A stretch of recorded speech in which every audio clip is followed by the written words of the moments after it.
Nasa mukha ba namin na magko-coerce? Nasa mukha niya. Nasa mukha ba ni Congressman Fernandez na mag-coerce? Ako, nasa mukha ko ba mag-coerce? Tignan niyo nga po yung mukha niya. O, compare po sa mukha namin. Ayan, Colonel Grijaldo enters the holding room. At 7:17:59 p.m., Attorney Emericio Kilang enters. At 7:18:11 p.m., Attorney Rotsiv Comigat enters. At 7:19 p.m., Congressman Dan Fernandez enters. At 7:20:35 p.m., Congressman Benny Abante enters. At 7:35:35 p.m., Congressman Dan Fernandez and Benny Abante leave the holding room. At 7:36:14 p.m., Colonel Grijaldo exits with Attorney Kilang and Attorney Comigat. At 7:36:25 p.m., Colonel Grijaldo all smiles. And hindi naman po kami ganun ka-bobo para gawin yung bagay na yon na alam namin na magkakaroon ng bad repercussion kung sakali na hindi mag-a-agree po si Colonel Grijaldo. And well, ako kasi medyo basically nasaktan po ako doon kasi nga I was expecting. Sagutin mo yung tanong ko. I'd like to invoke my right. Mr. Chair, may I move that we cite Colonel Grijaldo in contempt for violation of Section 11, Paragraph C, refusal to answer relevant questions? So move, Mr. Chair. Second. Ito na nga, Abante at Fernandez, iniimbestigahan na dahil sa planong pagkumbinsi kay Colonel Grijaldo na ilaglag ang mga Duterte. Mga kasamahan sa Kongreso, dumipensa, pero bago ang lahat, maaari kayong mag-subscribe para maging updated sa mga issue at bagong mga balita. Iniimbestigahan na nga ngayon ang dalawang naghahari-harian sa Quadcom na si Dan Fernandez at Benny Abante. Matapos isisiwalat ni Colonel Grijaldo sa Senado ang lahat ng kabulustugan nila. Ako pati iba pang kasamahan sa Kongreso dumipensa. Naging bias nga ang nangyaring pagdinig na ito at na-cite in contempt pa nga si Colonel Grijaldo. Narito ang buong detalye. Is this the affidavit that you submitted to Senate, Colonel Grijaldo? Yes, Your Honor. Yes.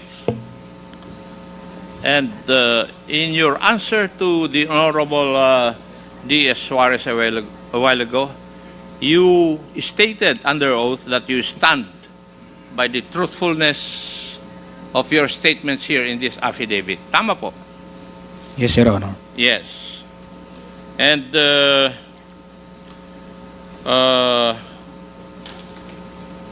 you have imputed certain inappropriate actions on our two colleagues, the Honorable Abante and the Honorable Fernandez. Tama po ba? Your Honor, I will stand by my statement in the Senate under oath, That is and I not would an like to invoke appropriate- my right to self-incrimination, Your That Honor. is not an appropriate answer to my question. Ang tinatanong ko po is, dito sa mga statements mo na ito, you have imputed inappropriate actions by the Honorable Abante and the Honorable Fernandez. Would that be correct? Yes or no? Your Honor, I stand by my statement given at the Senate under oath, Your Honor, and I'll invoke my right for self-incrimination, Your Honor. Okay. May I ask the Honorable Abante and the Honorable Fernandez? Ngayon ako makaganti, Mr. Chairman.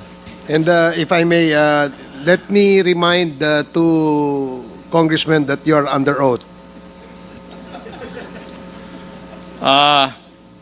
In the statement or sworn statement of Colonel Grijaldo, it stated here, number 4, after I answered questions related to extrajudicial killings and the reward system, I was approached by a security personnel while I was seated as one of the witnesses during the hearing. The said person told me that I was being summoned by Congressman Dan Fernandez. The Honorable Fernandez, do you agree to this statement? Yes, Your Honor. Okay.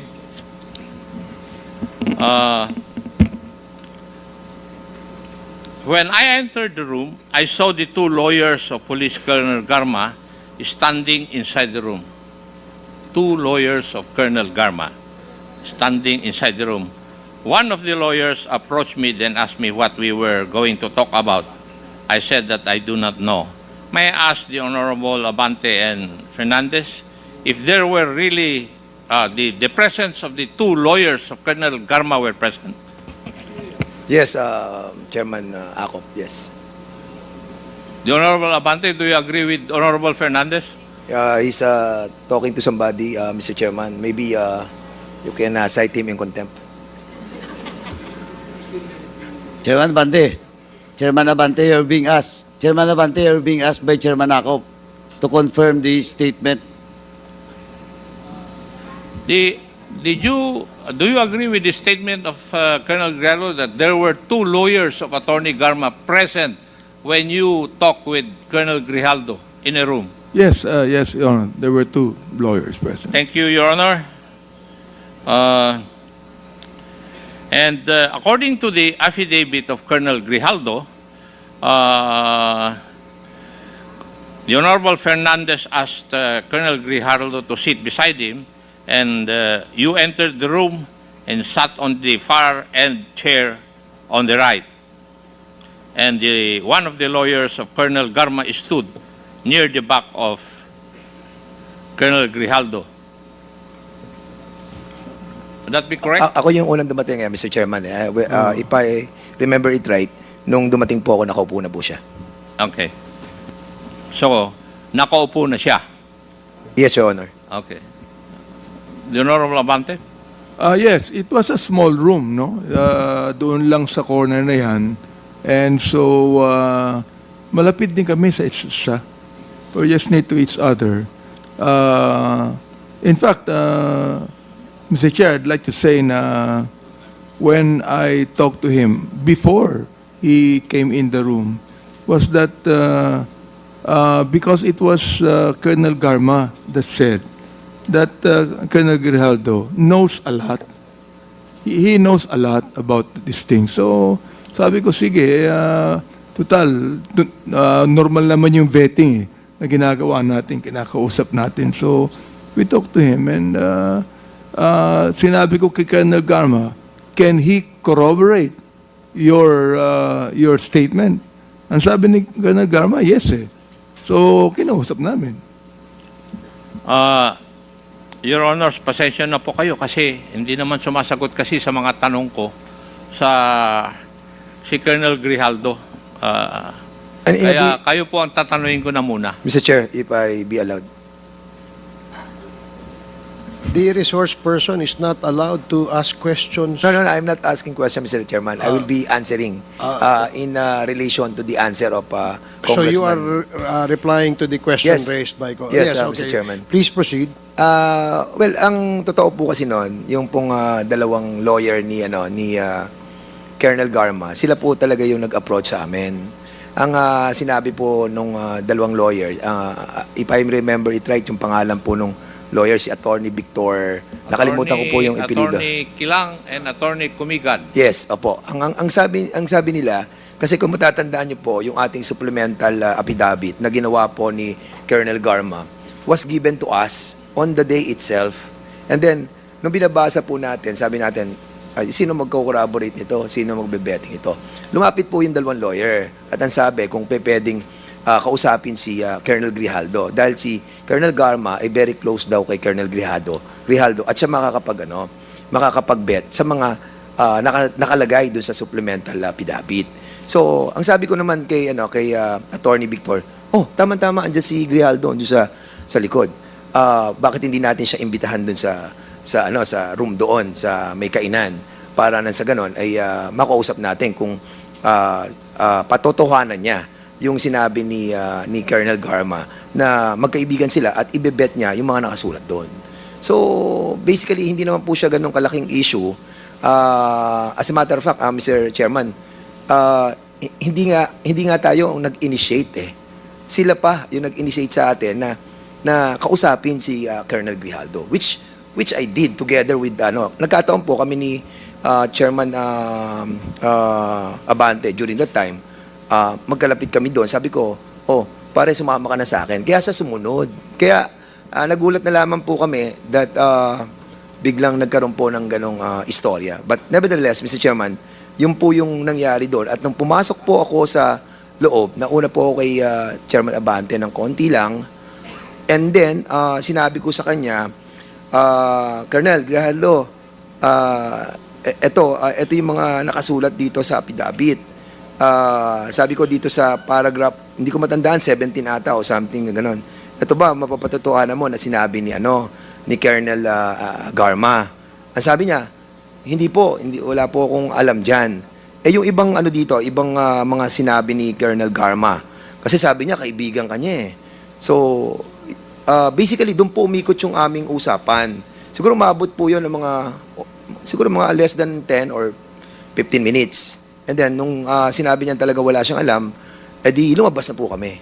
And the CCTV can prove na talagang hindi po kami nagtagal sa loob. At the same time po, pag tinignan niyo po yung kwarto dyan, kahit puntahan po natin lahat, napakaliit po ng kwarto. At sa labas po ng kwarto, marami pong mga tao nandun.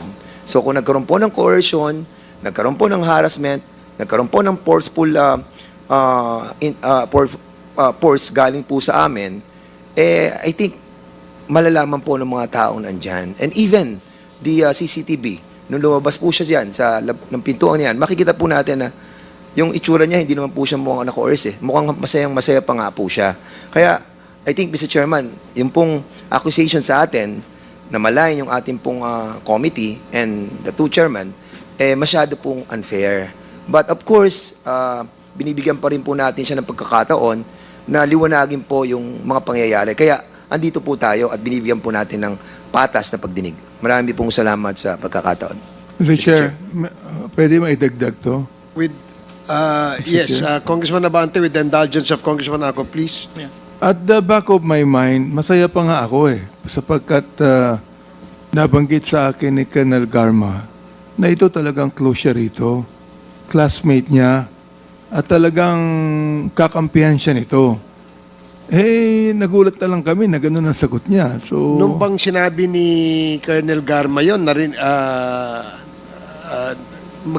magkasama na kayo ni Congressman Dan? Hindi, ako hindi ko nakausap si Colonel Garma. Ako ang kumusta sa kanya, hindi niya nakausap. Ako mismo kumusta sa kanya. At sino ang nakarinig na sinabi ni Colonel Garma sa inyo yan, na Congressman? Palagay ko walang nakarinig sapagkat in confidence sinabi niya sa akin Okay. When I asked her, who can corroborate your statements? Binanggit niya yung pangalan ni Colonel Grijaldo. Natuwa naman ako sapagkat very close daw sila, classmate niya, at talagang kakampihan siya nito. All of a sudden, kalaban pala niya. And Congressman Abante. Mr. Chairman, para i-corroborate lang po yan. If you remember it right, nung na-interview po tayo sa, I think, Bilyonaryo News Channel, nabanggit po natin doon na nakasama po natin siya sa isang pagpupulong doon po sa BGC sa Ascot Hotel, na kung saan nakiusap po sila Colonel Garma during that time. And during that time, we were shocked, ikaw, saka ako, Mr. Chair, na nakita natin si Colonel Grijaldo doon. And that's the reason, nang kinausap ako ng abogado doon, na sinabi sa akin na si Colonel Grijaldo at si Colonel Garma ay close, naniwala ako. Because na-meet na po natin siya during that time. And remember, na kayo pa po nagbayad ng dinner. That was 9,000 plus po. Kaya sinasabi ko po to, Mr. Chairman, because we wanted to ferret out the truth. And by doing that, we are initiating some form of talks with those who wanted to speak in this committee. Dahil nga, nagbe-betting po tayo At yun po yung ating ginagawa sa kongresong ito. Kaya, nakakalungkot lang na ang isang opisyal na naging isang battalion commander ng isang rehiyon ay ganito po yung kanyang treatment sa committee ito. But I cannot blame this person. If there is a big person behind him, then totally we cannot blame him. But prudence dictates na dapat po ay sarili niya, manindigan siya sa sarili niya at hindi siya matako sa kaninuman tao. Maraming salamat po. Thank you, Congressman Fernandez. Please proceed, continue, Congressman Akop. Thank you, Mr. Chair.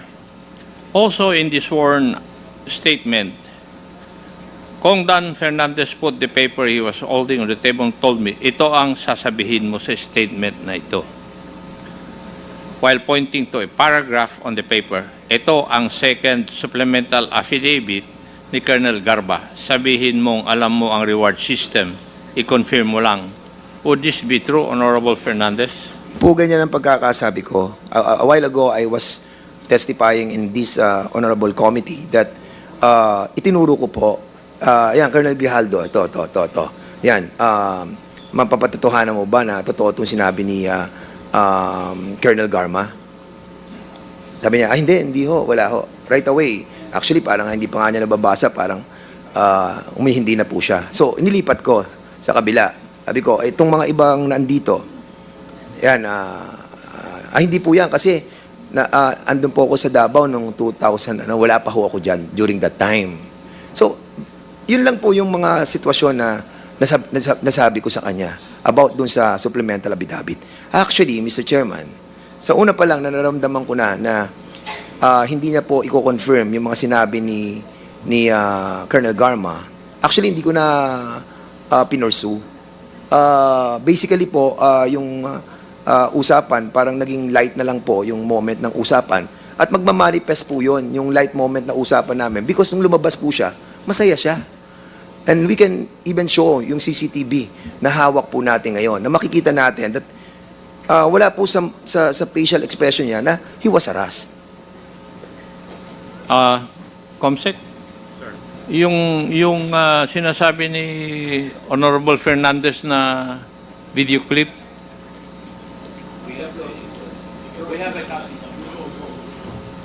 Comsec floor. Do you have a Comsec. video? PM. Oh, yan. Colonel Grijaldo enters the holding room. At 7:17:59 p.m., Attorney Emericio Kilang enters. At 7:18:11 p.m., Attorney Rotsiv Comigat enters. At 7:19 p.m., Congressman Dan Fernandez enters. At 7:20:35 p.m., Congressman Benny Abante enters. At 7:35:35 p.m., Congressman Dan Fernandez and Benny Abante leave the holding room. At 7:36:14 p.m., Colonel Grijaldo exits with Attorney Kilang and Attorney Comigat. At 7:36:25 p.m., Colonel Grijaldo, all smiles, is seen conversing with Jimmy Fortaleza. I wished it. Sinungaling yan. thank you, Comsec.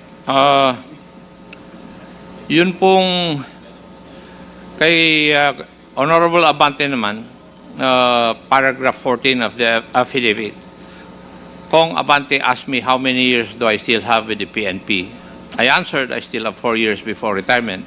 Then he made the remark, pwede ka pang maging general. I humbly responded to him, masaya na ako sa ranggo ko, sir. Pagkatapos nito, uuwi na lang ako at magtatanim na lang ako ng kamote sa amin.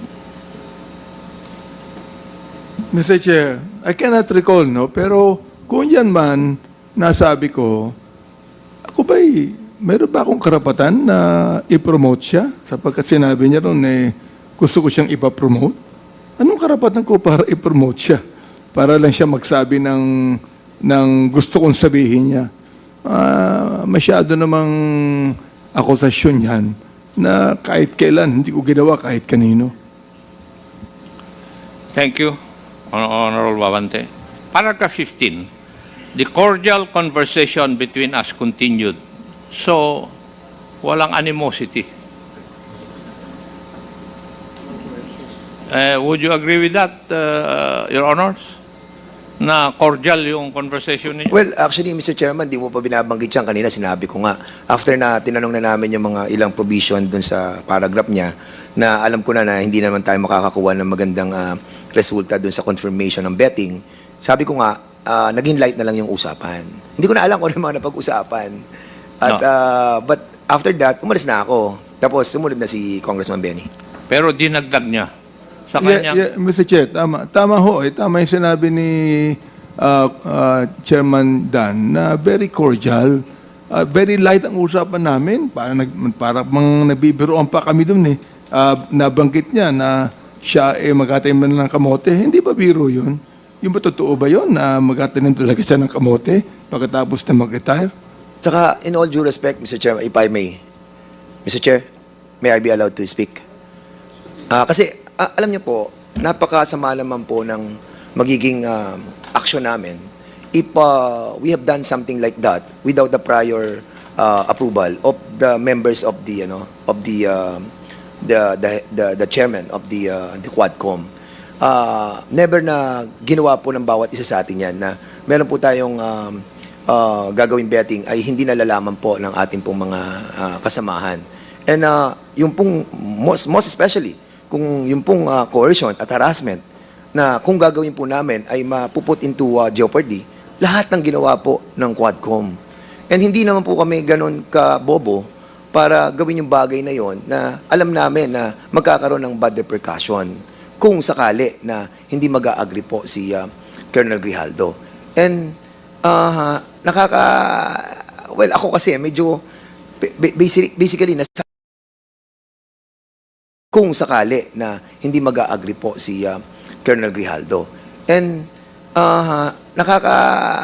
well, ako kasi medyo basically nasaktan po ako doon kasi nga I was expecting that Colonel Garma through sa mga lawyers niya na binanggit na hindi, si Colonel Grijaldo was my parang kasakasamahan na niya before and they were very close. And yung expectation mo na sasabihin niya doon na kino-confirm niya, then suddenly nawala. Kaya po ako medyo na-disappoint during that time. But of course, kasama yun, marami na tayong ganyang kausap na talagang afterwards hindi naman talaga na-confirm. But yun na nga, nagpapasalamat po ako sa committee na to na nabigyan po tayo ng pagkakataon para liwanagin tong issue na talagang nahirapan po tayo dahil sa hindi po pag-attend ni Colonel Grijaldo. Mr. Chair, sa totoo lang, kung siya nasaktan, si Congressman Dan Fernandez, ako naman na-offend. Sapagkat sa ototohan na lang, nasa mukha ba namin na magko-coerce? Nasa mukha niya. Sa mukha. Nasa mukha ba ni Congressman Fernandez na mag-coerce? Ako, nasa mukha ko ba mag-coerce? Tignan niyo nga po yung mukha niya. Compare po sa mukha namin. And the next statement is that I felt that they wanted to convince me to do what they wanted me to do. So, it was the feeling of Colonel Grijaldo na kinukumbinsi niyo siya na gawin yung gusto niyong ipagawa. That was his feeling. The intention may not be that. Hindi po ba tama, Colonel Grijaldo? I-invoke mo na naman yung right mo. Tama ba yung state mo? I felt that they wanted to convince me to do what they wanted me to do. I stand by my statement, Your Honor. Sagutin mo yung tanong ko. I would like to invoke my right Mr. Chair. Your Honor. May I move that we cite Colonel Grijaldo in contempt for violation of Section 11, Paragraph C, refusal to answer relevant questions. So move, Mr. Chair. Second. There is a motion to cite in contempt Colonel Grijaldo for violating Section 11, Paragraph C of our Rules of Procedure Governing Inquiries in Aid of Legislation, and it was duly seconded. Are there any objections? Hearing none, the motion is approved. You are again cited in contempt. Mr. Chairman, Is Congressman Akop done with this interpellation? Mr. Chair, my motion needs another motion from any member of this committee because we have to determine where what is the duration of his penalty and where he would be incarcerated. Mr. Chair. Is there any motion? Mr. Chairman. Congressman Paduano. While the rules of the House now with regards to Section 11, citing a resource person in contempt, the detention, no? The place of detention lies with of course, the chairman of this honorable committee. May I respectfully move, Mr. Chairman, that we will transfer, in this contempt order, I move that we will detain Colonel Grijaldo at para malapit-lapit lang sa batasan at Station 6, Mr. Chairman. So move, Mr. Chairman. Are you referring to Station 6 of the Quezon City, Mr. Chairman. Dito lang yan sa batasan eh. Okay, So move, Mr. Chairman. there is a motion to detain, transfer the detention of Colonel Grijaldo to Station 6 of the Quezon City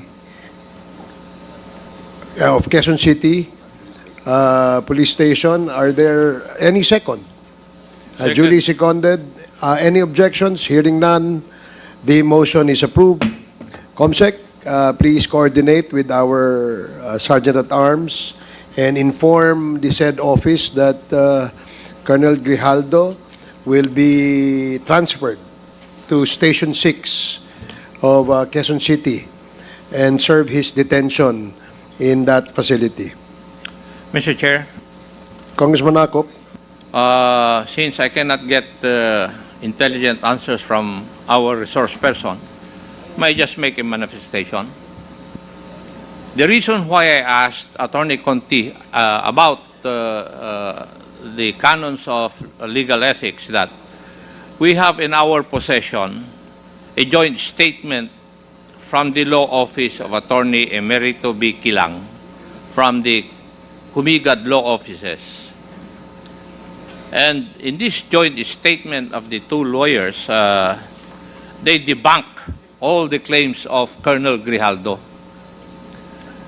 And lawyers are supposed to observe the canons of legal ethics, as I have stated in my interpellation of Attorney Conti. And that is the reason why I asked Attorney Conti about the canons of legal ethics. So, it is the word of Colonel Grijaldo alone versus the words of two honorable congressmen and attested to by two lawyers, the lawyers of one of our resource persons, Attorney Garma. The other manifestation I want to make, Mr. Chair, is that in 4 instances where we invited Colonel Grijaldo, he has refused to attend. Ang timing po niya ng pagka-confine niya, every time na meron tayong hearing, if you look at the calendar of events. Kaya sinasadya niya na magpa-confine para hindi siya maka-attend ng hearing. Marami pong salamat, Mr. Chair. Sir Chair, Thank you, Congressman Akop. may Yes, I may I also make just a short manifestation as Okay. to avoid the public that because I get this impression, Mr. Chair, that our resource person, Colonel Grijaldo, wants to, at least impress upon the public that we are cornering him, that we are gagging up on him. Just want to make a manifestation, Mr. Chair, that earlier, Chairman Akop asked him, or the chairman himself asked him if he needs a lawyer so we can provide one. Because he's been invoking his right against self-incrimination, and we understand that. That's a constitutionally guaranteed right. And we do not want to push or to even force anybody, especially if it's our guests and our resource persons, to say something that would incriminate him, that would be used against him at the court of law. He was asked what's the basis of him invoking that right, when in fact the question of Deputy Speaker J.J. Suarez was merely on an affirmation that the affidavit he gave during the Senate investigation was really true, because he was reading on the affidavit and he was quoting word by word the exact affidavit, an exact portion of the affidavit given by Colonel Grijaldo to the Senate hearing. And that was merely a confirmation from him. In fact, when he answered and replied to DS J.J. Suarez earlier, his response is very much in conflict with it, with the answer in itself. No? Sabi niya, I would stand by my affirmation, I confirm my affidavit which DSJJ was reading, and yet he says he invoked his right against self-incrimination. So he confirmed it, and yet he do not want to confirm it at the same time. So it's a conflict, no? Mismo sa sagot niya. That's the reason why Chairman Acop asked him, what's the legal basis? What's his legal basis for invoking this right against self-incrimination? And being a non-lawyer himself, the chairman was lenient to even ask him, would you want a lawyer? We can provide you. Ang sabi po niya, hindi na niya kailangan. I just want to make this manifestation so that this cannot be twisted online. Because I'm sure there are already trolls, paid trolls, who will twist this scenario here. Ang gagamitin naman nila sa atin ay ginagangap natin ang ating mga resource person. We have given him all the legal course in order to protect him and ask him kung kailangan niya ng legal advice. And he admittedly responded na hindi. Having said that, Mr. Chair, I have one quick question that I'd like to ask Attorney Conti. Mr. Chair, if I may be allowed. Okay. Yeah, thank Go you. Attorney Conti, have you been in courts, no? I'm seeing may litigation, no? And you also present evidences minsan yung mga testimonies, ng mga affidavits, minsan in a manner of text message or mga video clips, no? Tama po ba? Yes, Your Honor. Video clips, text messages Yes. are considered as electronic evidence. Yes, okay.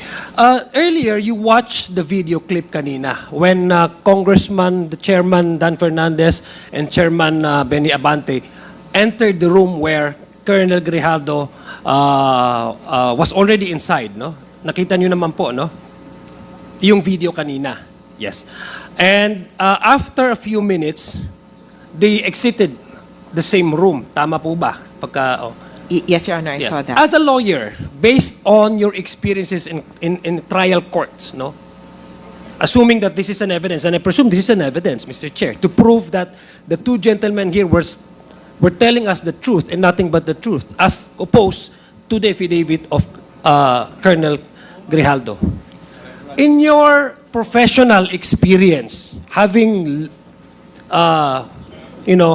having seen all the evidences in the context nung paghalimbawa itong pinakita as opposed to the affidavit ni Colonel Grijaldo, would you say that it's a normal reaction of someone who was forced to lie to come out with all smiles, magandang disposition, at nakipaghawakan pa sa former colleague niya? Is it normal for a behavior of a person, individual, who are let's assume na tama yung sinasabi niya, totoo, assuming without conceding that he was forced by two influential, because kung titingnan niyo, the two gentlemen outranked him in position. Court, kumbaga, kung sa basketball, ito, advantage na, court advantage nilang dalawa, nasa kwarto, sasabihin na itong gawin mo, magsinungaling ka, etc., based on his affidavit.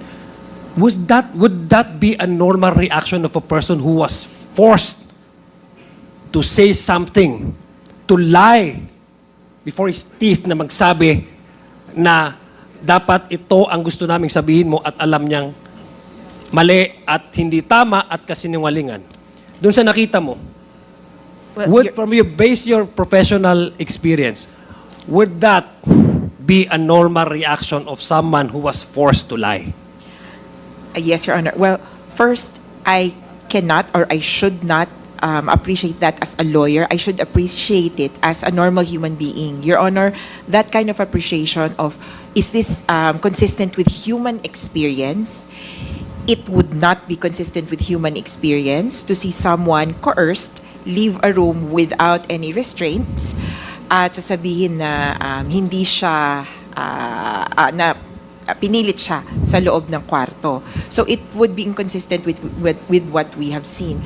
And Your Honor, this kind of evidence will only prove that, however, on the other hand, that these gentlemen went into the room, left the room at these times, and the last person to leave the room was Colonel Grijaldo without anyone keeping him in detention. So yung, kumbaga, ang maiisip po kasi ng karamihan, yung parang restraint is parang inaresto ka. His freedom to leave the room without any pressure or even without the presence of the two others. I think the two lawyers were still inside the room. We did not see that in the video. It would say that Colonel Grijaldo was not under arrest. To an extent, as a human being, I would say he was not under duress. Thank you for that response, Attorney Conti. Yes, Your In fact, Mr. Chair, the responses and the explanation of the two gentlemen, the two chairmen, was actually believable because based doon sa mga responses niya, wala naman, it was plainly evident, paglabas nila, it reinforces yung mga sinasabing, yung atmosphere doon sa kwarto ay hindi naman ganun intense, no? Kasi nung lumabas sila, hindi naman for few minutes, so parang ordinary day lang. As opposed to Colonel Grijaldo, who was, I suspect, parang masyado siyang, sabi niya, may reflection pa nga eh, nag-quote pa nga siya ng Biblia.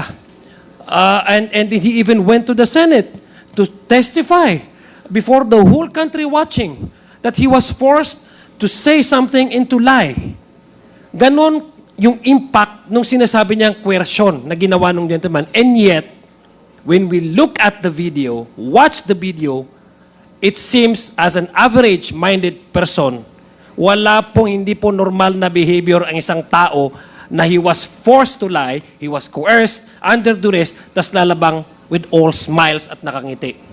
Sir Chair. Yun lang. I'd like just to make that manifestation because again, I don't want to impress upon the public because there's an attempt, really, by this research person na i-twist itong nangyayari sa atin tapos may mga patrols na naman na ready to debunk all the truthfulness of whatever we have gathered here in this committee hearing tapos ito-twist nila that we are ganging up on him, Mr. Chair. Well, if I may just comment on that manifestation. Yes, correct. We expect that there will be trolls again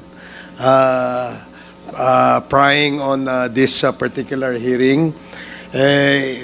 This resource person has this penchant for playing victim. No? Yan ang ano niya, yung laging biktima siya eh. But ang katotohanan, ang video ay hindi po nagsisinungaling. No? Kung ikaw ay talagang may paninindigan at gusto mong tayuan ang sinabi mong katotohanan, hindi ganyan ang iyong demeanor. So that is my observation, Your Honors. In fact,